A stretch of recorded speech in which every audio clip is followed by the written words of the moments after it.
This must be Clay Cox's knife. A fine blade. No wonder he wants it back.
Good evening, sir. Who the fuck are you? Don't you see I'm busy here? Dr. Jonathan Reed, that's who I am. And who are you? Ah, some fancy gentleman we've got here. Clear off. We don't want strangers on our streets. So you won't tell me your name, then? The name is Booth Digby. Maybe I'll ask my boys to break one or two of your bones, just so you remember it.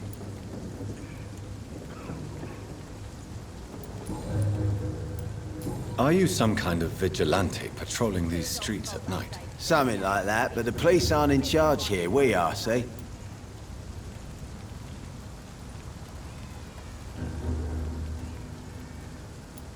So you're a concerned criminal, is that it? Using funny jokes about me and my boys, are you? Fuck. You must have some balls. I saw many men like you during the war, Mr. Digby. Greedy little cockroaches who feed on despair. I could kill you for saying that. But, nah. You've been a soldier. I can respect that. So, tell me about your gang, then. What? Have you got a death wish? You really want me to answer that? Well, yes. You seem so proud of your status. Why not tell me who you're working for? Oi! I'm the boss, all right? The Wet Boot Boys work for me. All of them. Situation round here is better than other districts because of us. Because of me. What can you tell me about this part of town? Things ain't that bad, thanks to us. We give people what they need, and we control this borough. Well, you're not doing a very good job. People are still dying here like everywhere else. Yeah, well, we can't be everywhere all the time. And Edwina says if we can find more guns, we could be more efficient. More efficient? Really? You should probably tell Edwina that guns are useless against diseases and infections. Incredible. You know what? You're lucky she can't hear you right now. She's more smart than patient. My sweet queen of the docks.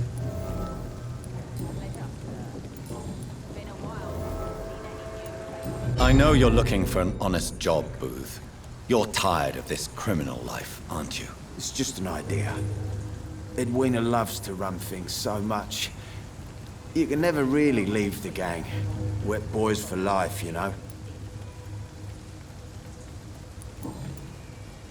Goodbye, Mr. Digby. Good evening, miss. I am Dr. Reed. May I ask you a few questions? Who are you? What do you want? As I just told you, I'm a doctor. From the Pembroke Hospital, actually. The Pembroke Hospital, you say? I ain't paying any bill left by Clay. I'm not here to collect payment, miss. Miss Edwina Cox. So what do you want then? Fancy buying something from me, maybe? What can you tell me about your work? I'm a businesswoman. I buy and sell things, and I send my wet boot boys after anyone who don't play nice with me. Gang member and shopkeeper. Can't be easy running double shifts. If you're interested, I may find use of a doctor who can freely walk across the city, you know. I'm not interested in a career in the criminal underworld, Miss Cox. Fair enough. Stay away from us then, if you don't want to get hurt, or worse. Since my return from the war, I don't feel that concerned by threats, knives, or even bullets, if you must know. That's exactly what that stupid trade unionist claimed after he attacked one of us. Booth and I reminded him a bullet beats words every time. You're quite blunt, aren't you? I like people who know what they want and say what they think. This is a time of great opportunity for those ready to embrace their destiny.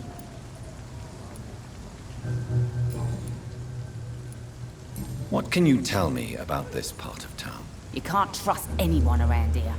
As soon as you lower your guard, you can be sure some arsehole will take advantage of you. Really? Don't you think that's a little bit excessive? Bastards, all of them. This region only responds to violence and threats. You sound like you're thinking of somebody in particular. Take the gravediggers of Southwark. They must pay me every week, but it looks like they forgot who gave them permission to steal from the dead. Looting corpses in a mass grave. That is a new low. Whatever. Hey, since you're a doctor and all, maybe you can access that forbidden area and remind those bastards what they owe.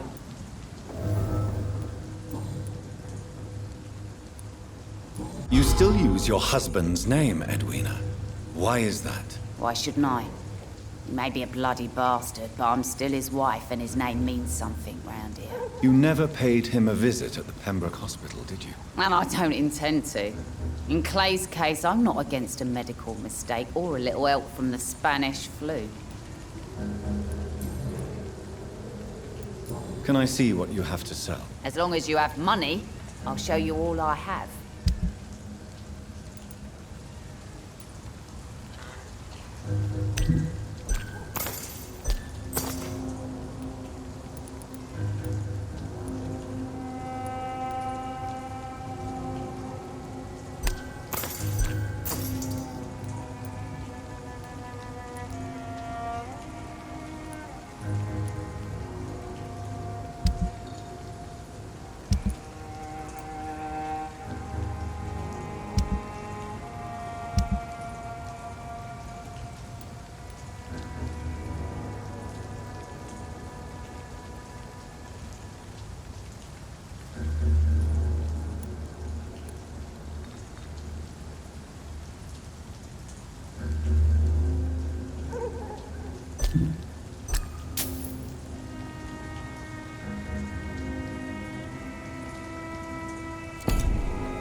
Good evening, sir. Whatever.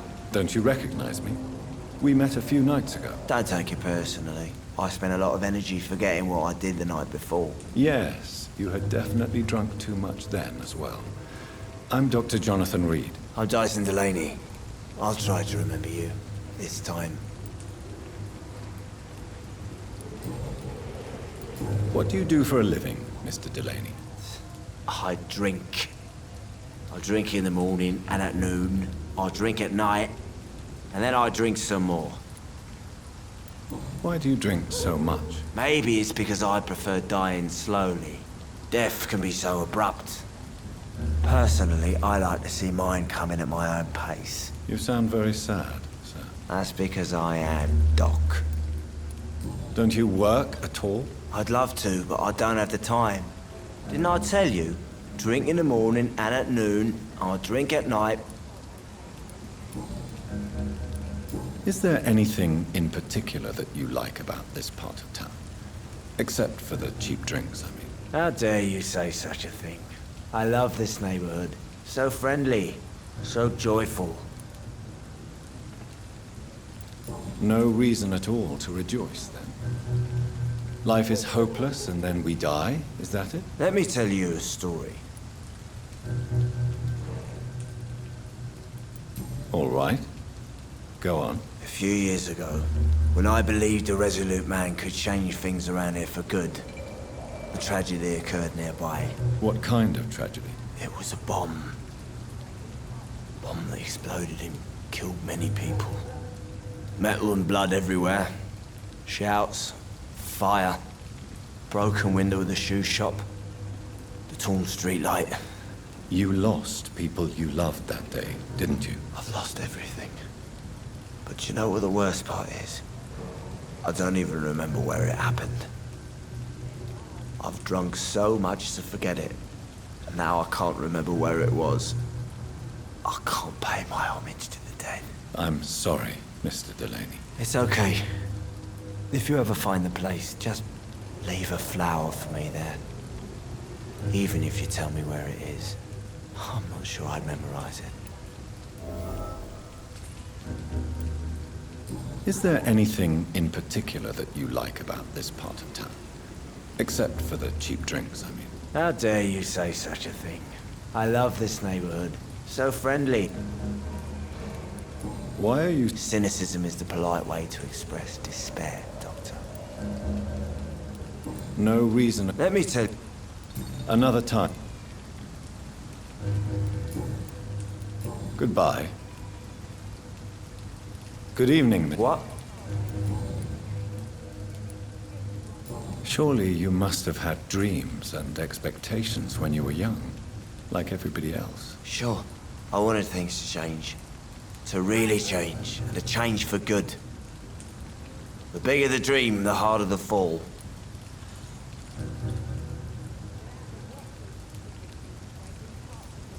Do you really think the world is that bad? No, I believe we all can choose to make it better. But most of us are too weak, too corrupt and too guilty. I failed for sure, but others will come. Sounds like you were an idealist, which is honorable. No, sir. I was an anarchist and I believe that exclusive property is a robbery in nature.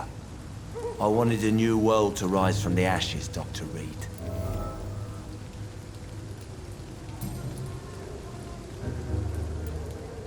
I want to know more about your past as an anarchist, Dyson. I'm still an anarchist, Doctor, make no mistake. I just reject violence as a tool to change the world, unlike my comrades. Do you still see your comrades, then? Even if you don't agree with their methods anymore, I mean. No. I hope they'll come to share my point of view one day. I'll raise my glass to that splendid idea. Do you believe in a bloodless revolution, then? I do not believe in much anymore, Doctor. But I'll admit I like your idea of peaceful change. I like it a lot. Goodbye.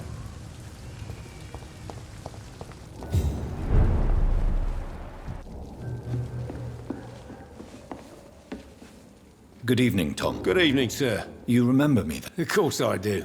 You're that man who seemed so lost when he entered my bar a few nights ago. Thank you for your hospitality. I'm Jonathan Reed, by the way. I'm still Tom Watts. Welcome back, Doctor. How is it you can keep this place open? This part of town doesn't seem particularly safe. Well, since everybody needs a drink, my pub is considered neutral ground by most groups. I see. So you get pressure from all sides. Or something like that. You're something of a figurehead around here. I'm only pouring alcohol for everyone to forget their troubles. Sean Hampton is the one giving them long-term hope. Since I'm here, is there anything I can do? Well, perhaps, Doctor. Peace partly depends on my stock of gin. And with the epidemic, my supplies are running low. How could a physician help you in this matter? I have a small warehouse just past the quarantine line. Perhaps, with you being a doctor, you could go there and come back? Doctors aren't immune to disease, you know. Very well. Show me where it is. I'll see what I can do. Oh, thank you, sir. Here's the key to get in. You're about to save many dry throats.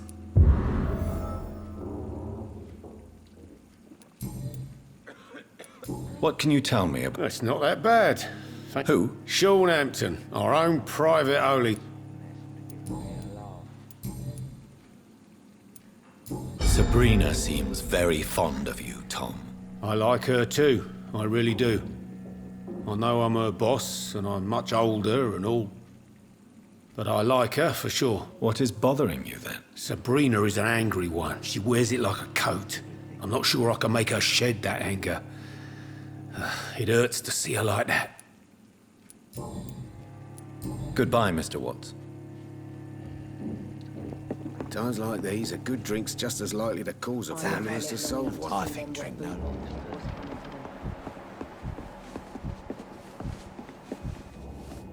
Evening, miss. Well, I never. That's a first. Customers who make that much mess rarely come back. Never mind in fancy togs. I'm much more myself than when we first met. By the way, I'm Jonathan, Dr. Jonathan Reed. Welcome back to the Turquoise Turtle then, Doctor. I'm Sabrina Cavendish. How can I help you? This place seems... How shall... We get people of all sorts here. So this bar is... Yeah. Tom's convinced it. Your boss must be quite the negotiator to force such an agreement. Yeah. Tom's a great bloke. What can you tell me about... People don't appreciate that line of question. You look concerned, Miss Cavendish. This is a bad borough. Most people I know...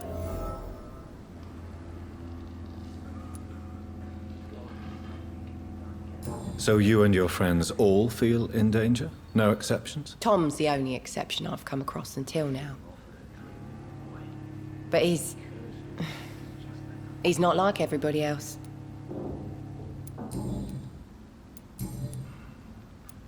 Excuse my curiosity, but Something bothering you?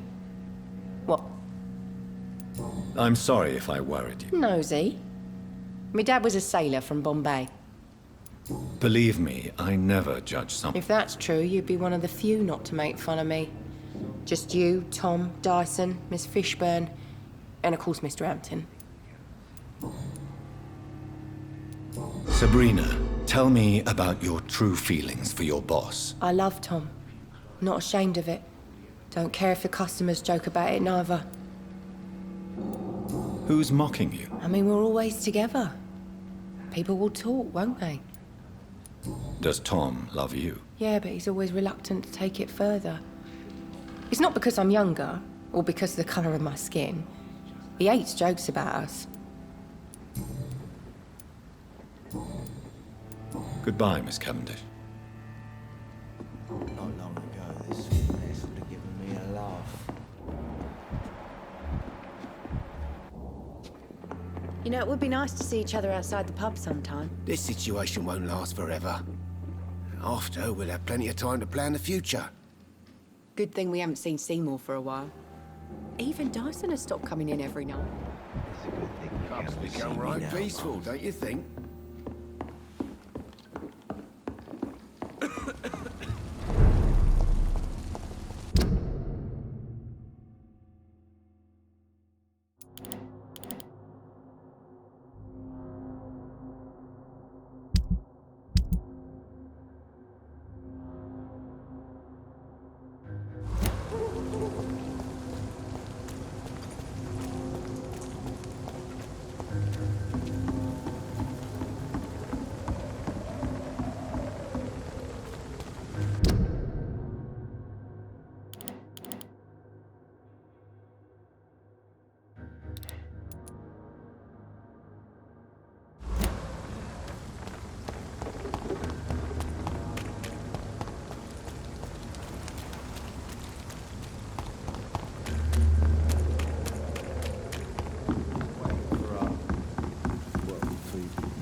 Are you all right, sir? What are you doing in a place like this? I'm not sure that's any of your business. I hope you realize that staying here will put your life at great risk. Pah! I'm not afraid of these guards of Priwen, or whatever these thugs call themselves. I can still kick some respect into those youngsters. I wasn't specifically referring to them, but are you really after these men? Why? They took my boy! I've had no news since he joined that crazy gang. So I decided to come and find him myself, to get some answers. I see. But as I said, your life is at risk if you stay here. And I'm not referring to the gangs either. You should leave, sir. Well, this part of town used to be nicer, let's say. Perhaps you're right. This isn't the best way to save Andrew.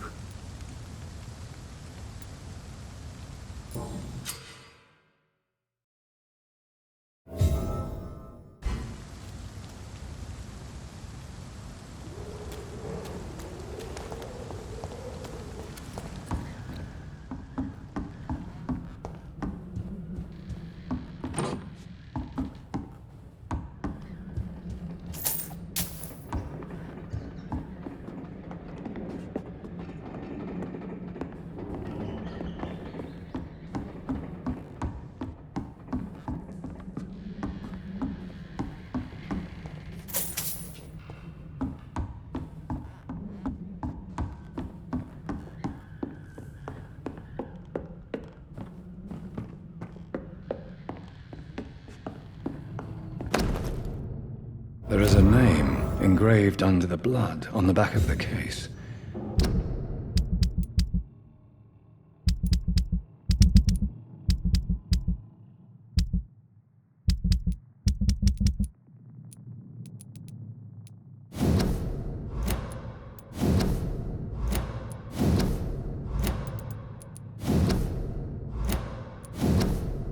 Jack Gillingham.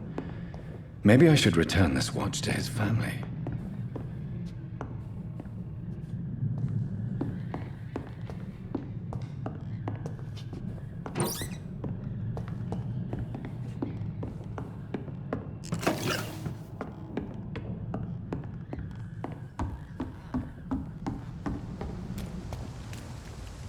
Are you sure? Young man, Are you sure you'll be able to? Young man.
This is Braille. I need someone who can read this.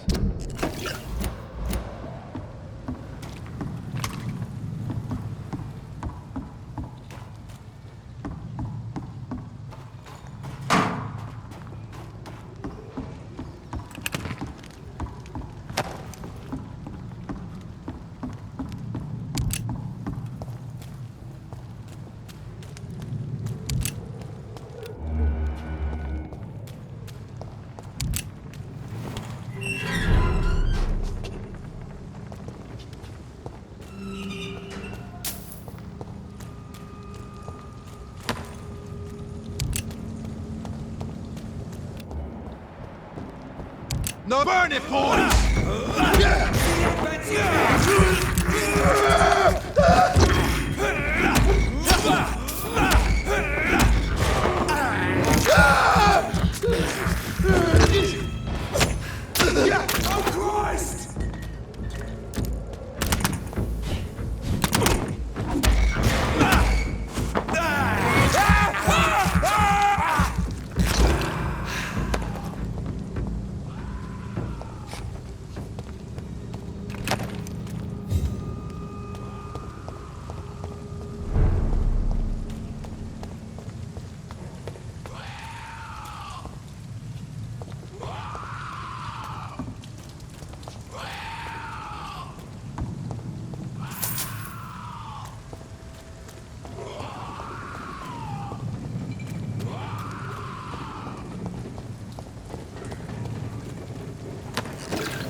Opium is one of the main ingredients of Strickland's medication. Never a good move.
I can't believe I'm doing this.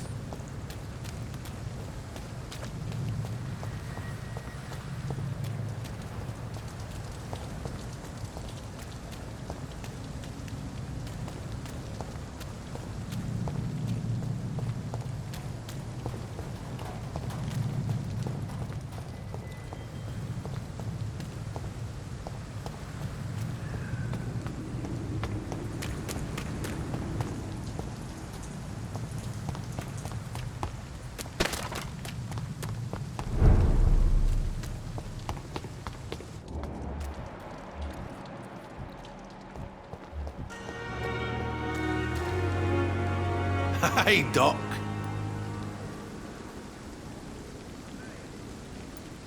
I have found a gift from your wife. In that case, you'll be properly rewarded, Doc.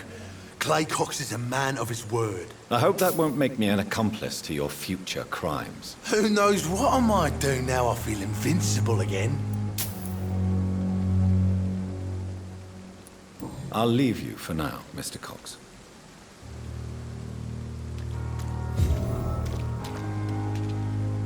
Hey, Doc.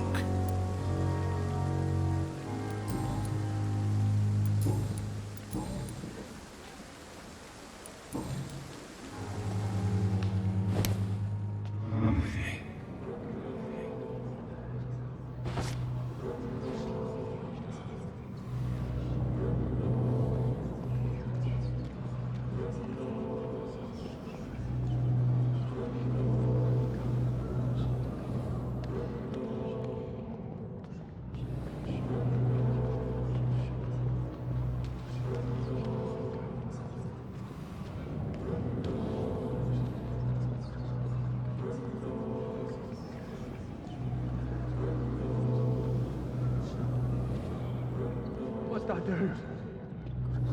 What's that do? This isn't even my neighborhood.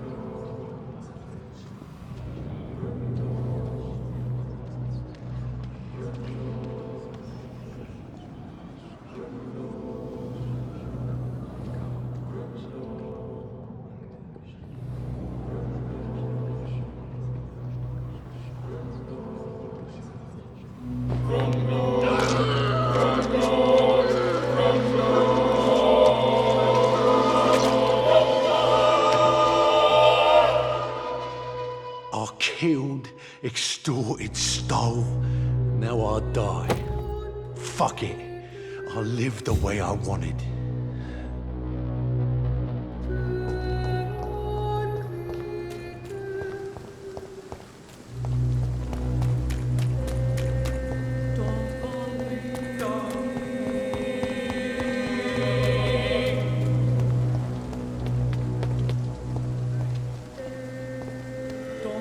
Have you found Oswald? Not yet, sir. All right. I have all the information. Thank you, Dr.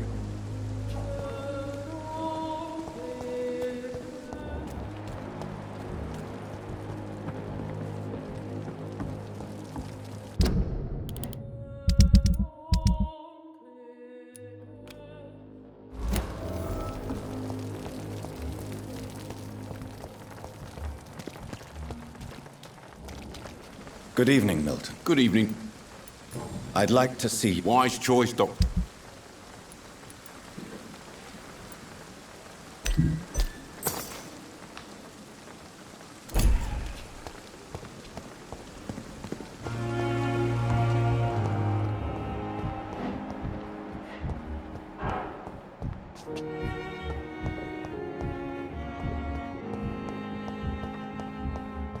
I need my medicine.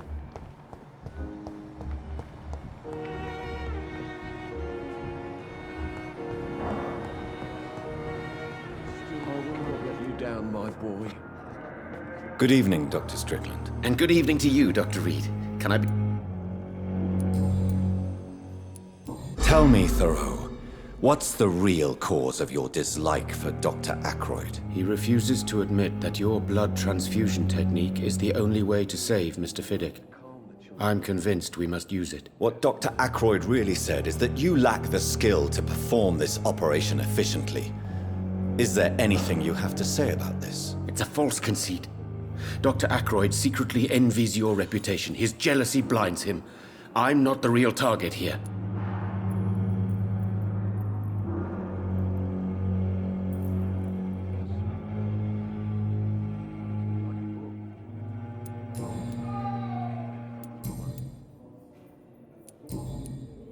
I located the shop, but it was vandalized, and the owner is missing. All I found was your order. I was afraid of such bad news. People are so desperate they're ready to burgle a shop for drugs. That's quite a list you ordered. Opium, sodium hypochlorite. It can't be just headaches you're trying to cure. This dreadful influenza, of course. I already ran some tests on hopeless cases. Without success, I must admit. Do you realize you could create a lethal poison without the correct dosage? Then there are the legal ramifications. Is this not true of any medical substance, Dr. Reed? However, if you would agree to improve it, I'd be glad to accept your help. As long as you promise to be scrupulous with your experiments, I may try to gather these substances and even help improve upon the mixture. That's all I'm asking for, Dr. Reed. That's all I'm asking. I want to know about these secret tests you run, and if they can save people from this epidemic. Speak to me now, Thoreau. I know I may sound presumptuous, but I'm just following your steps, Dr. Reed. I'm casting away the shadows of ignorance by daring to face them. Self-confidence is essential in our line of work, my young colleague, but only if tempered with the correct amount of cynicism. But you never doubt yourself, Dr. Reed. I've read all your articles and books. You performed the most daring research during the war.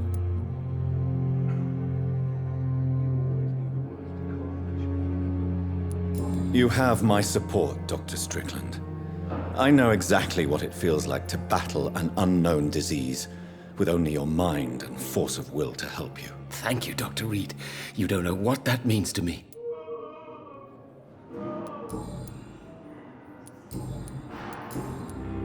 Goodbye, Dr. Strickland. I can't let Strickland put his patients at risk with opium. Perhaps an adjusted formula will deliver more of a How placebo. long must I wait, damn it? Blaming me will not further your agenda, sir. How long's it going to take to fix me properly? A month? A year? You're on the right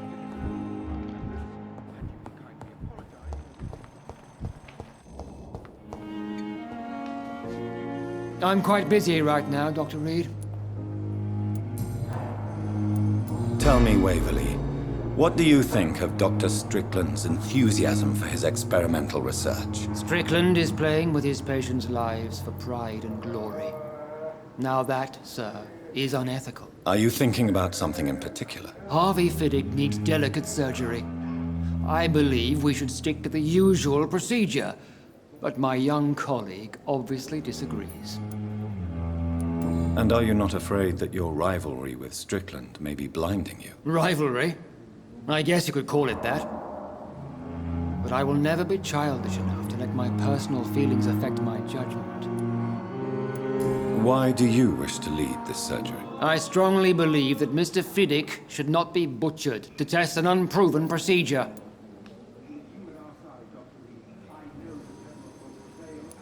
Other people may say that's too conservative a point of view. Conservative? And what are you going to say to Mr. Fiddick if he loses his arm because of the operation? Because that's what's going to happen if the surgery is a failure.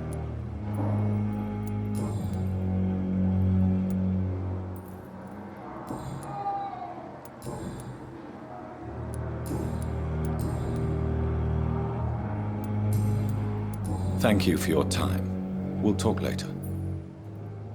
may lack the resources, but we have some of the most brilliant minds in London at Pembroke.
The flower's dying. It needs water.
Sadly depart. Managing a train terminal, not a morgue. Good evening, Doc. Please show me what you... Of course.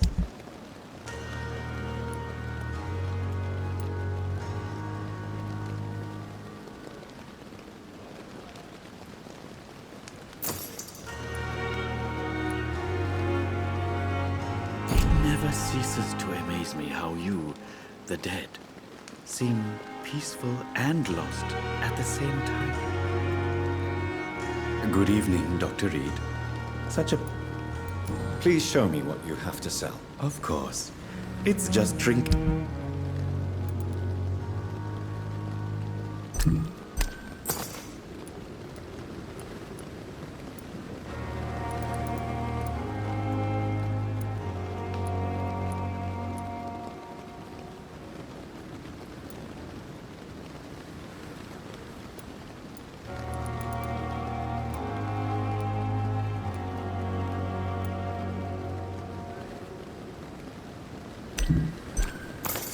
Tomorrow, more bodies will arrive and then sadly depart.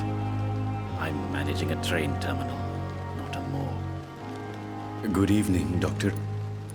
Please show me. Of course.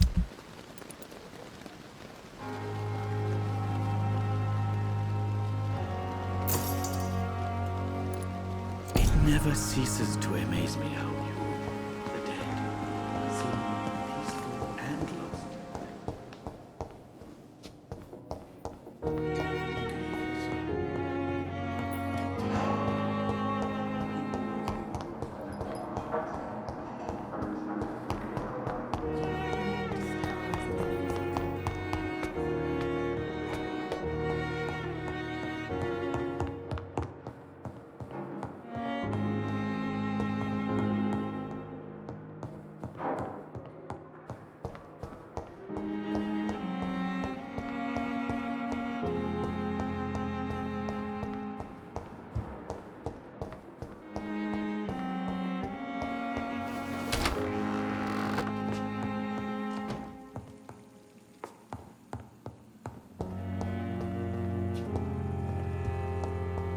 Strickland's project could be dangerous. I have a mind to report him to Dr. Ackroyd.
Good evening, Dr. And good evening.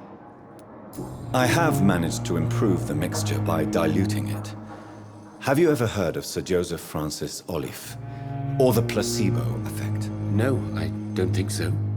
Why? A placebo is a substance or procedure that has no actual physical effect. You made a placebo of my project. Why? Research has established that a placebo, as long as the subject believes in the effect, can provoke a positive physiological reaction. Really? That's fascinating. And you want me to, what, administer the placebo and see what occurs? Something like that, yes. Well, I'm a bit surprised, but I trust you, Dr. Reed. Please take the key to my cabinet and put this placebo there for future use.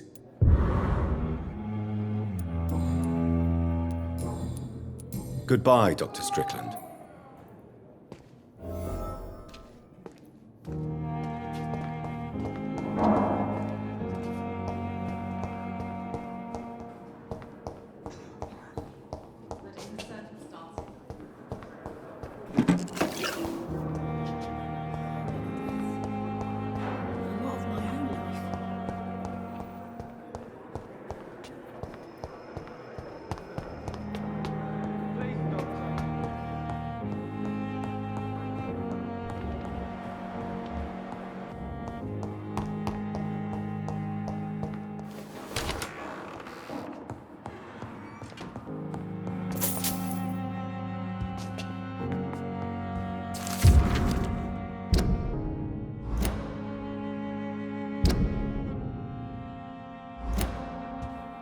It's locked. It's locked, all right. At least Strickland can't kill anyone with this formula. It's locked.